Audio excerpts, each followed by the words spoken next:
Tell me, let's talk about ritual a little bit more and space and how pagans understand that. What is real? What is real for the pagan? Is there any overlap that we can point to between the different variants of paganism? What is real in terms of and what are rituals actually doing? Just to go back to, again, the idea of continuity, I think we can say, and York says this, and I think Eliade points it out as well, like two things that are fundamental to any paganism, new or old, are going to be the ritual, the religious or ecstatic ritual. And of course, there'll be various expressions of that in various forms, giving culture time and place. But and then also the other we mentioned witchcraft, witchery, but just maybe the even broader term would just be magic, Hmm. magic use, right? The use of magic, and then there you could come up with two or three different types of magic that will take place in a ritual.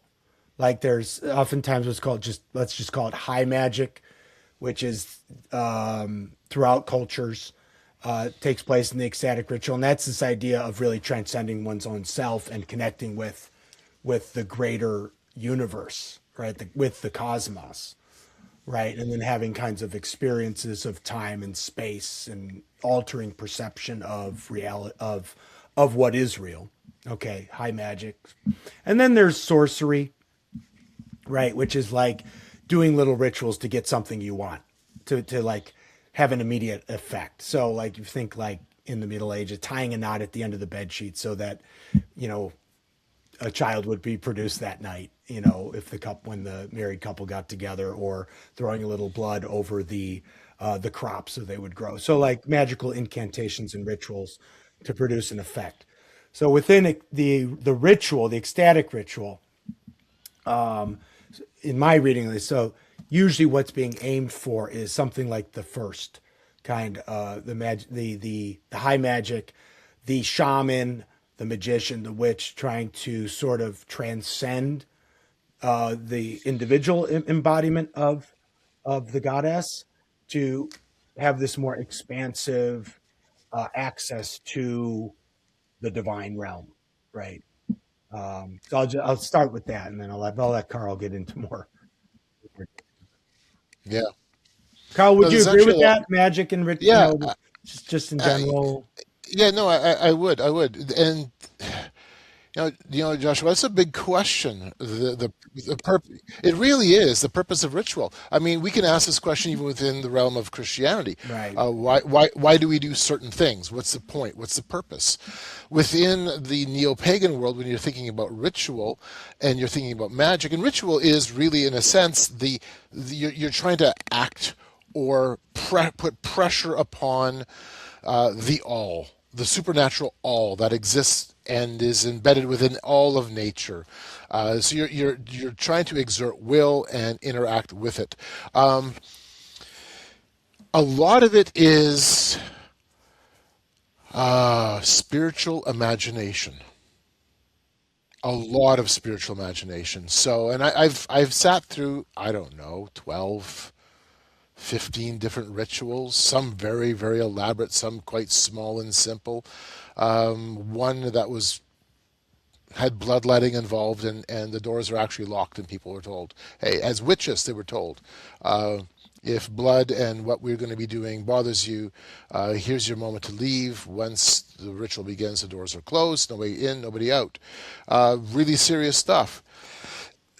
Nevertheless, even in all of that, there still is this sense of imagination that comes into it. So I'll give you an example: the cone of power. You're you've created this circle around maybe the altar, around the fire, and you've got this cone of power, this cone of energy that you imagine is now enveloping you and moving upwards. Well, is it really there? Is it really a cone of power that's encircled you and your group as you're going around the altar or going around the fire? Is it really a cone of power? To the point of, imagine if you have to leave, let's say you have to use the washroom. If you have to leave the cone of power, take your athame, your knife, and ceremoniously cut a hole, cut a door in the wall of the power that's wrapped around, leave, and then as you re-enter, seal the door up. But there's no door. This is an active imagination, and you are participating in something that, with your imagination, that now you are imbuing with it some type of special power. And you're creating, I believe, in your mind, you're creating that sense of we have now entered a sacred space. This is a sacred activity. These are sacred actions. And they're sacred because I agree they're sacred. And with my group or on my own in the ritual, I will perform all of these actions because it creates this special space. This is not the mundane. This is a step out of the normalized world. And now in this moment, I'm feeling and experiencing something, even if it is so much of it based upon, let's say, creative imagination or spiritual imagination. Yeah. And sometimes it goes way beyond. I was in a workshop with a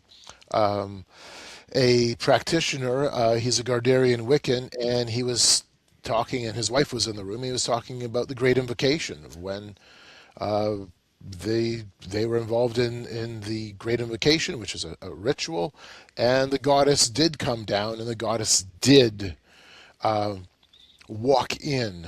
And all of a sudden, the other person that was there, the goddess was right inside of that person and has now manifested with a complete change in that person's natural character. Everything from the demeanor changing to the voice, the whole bit. You're like, okay, yeah, something did happen. You are asking for something, Yeah. and it happened because there is a supernatural reality, and that side of it is willing to play with you, or use you if you so engage. Yeah, I mean this kind of gets into the question, like when the neo-pagan goes into the room or the ritual.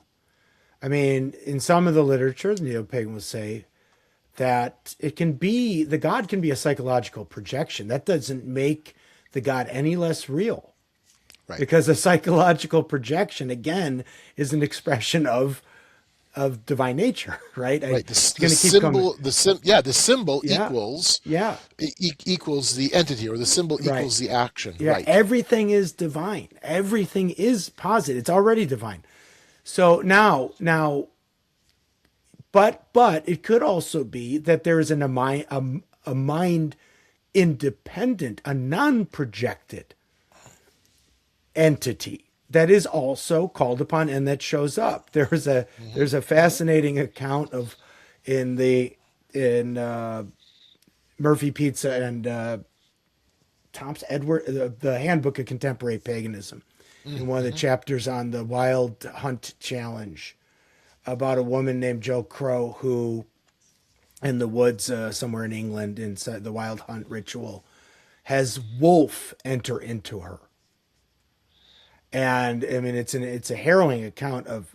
I mean, now she appreciates that wolf entered into her, and at some point she talks about how somebody was trying to sort of walk her down, bring her back to mundania, as Sarah Pike, right? And she almost bit the guy's head off, in her embodiment of the spirit of wolf. So that might be more than just mental projection. And I think we can, I think we can fit that into our Christian worldview fairly easily, actually, right? So mental projection, imagination, and the idea of an independent being that's being invoked, it's still all of the same stuff. I think it's all the same substance and the same stuff at the end of the day. Yeah, and then I'll add one more side to that, and that is the realm of suggestibility. So as you're going through some of the literature, especially literature dealing, let's say, with, I'll just give you an example. Last year, one of the books I read was this, and so often it was, and it was interesting. It was interesting, but and so much of Weber's book fit within the genre of modern pagan literature, and that was in describing this deity, a lot of the terminology is being used like maybe, could be, might be. And the book is loaded with that kind of language because that's where it's at. You're talking in abstracts, and you're trying to make it manifest into reality. And this is that part of that imagination, the psychological side. But from a biblical point of view, there is a real spiritual worldview, a real spiritual side that's being, in a sense, tapped. Hi, we're here, and we want you, we invite you. That kind of notion.